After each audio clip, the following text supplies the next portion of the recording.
Two important pieces of data have just been released about Australia's screen industry, but both beg the question, are we actually measuring what matters? For example, the most recent ACMA SVOD report shows a big increase in dollars spent on adult drama. And the Screen Australia report, which is a different set of data, shows a 43% increase in total drama production expenditure in Australia to $2.7 billion. But these figures alone don't really paint the picture about industry dynamics, what's happening behind the scenes here. The ACMA SVOD data shows a 25% drop in Australian titles being commissioned, despite a spending increase of 41%.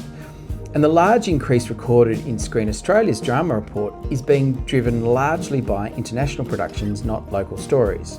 So in the 24-25 financial year, we've largely recorded fewer Australian stories across fewer hours, which has a direct impact on the cultural value for local audiences from our industry. So as our industry becomes more dependent on international activity, the consequence seems to be that we're producing fewer Australian stories and have an increasing pressure on our cost base to do so. Of course, investment is important. How that investment works in our industry is part of the picture we have to unpick.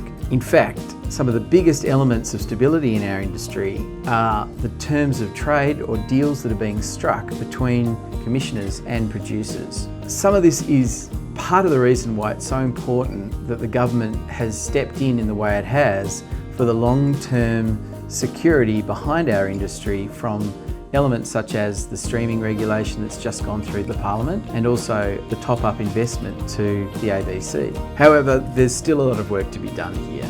And to keep on track of what we're up to, please follow us on our socials.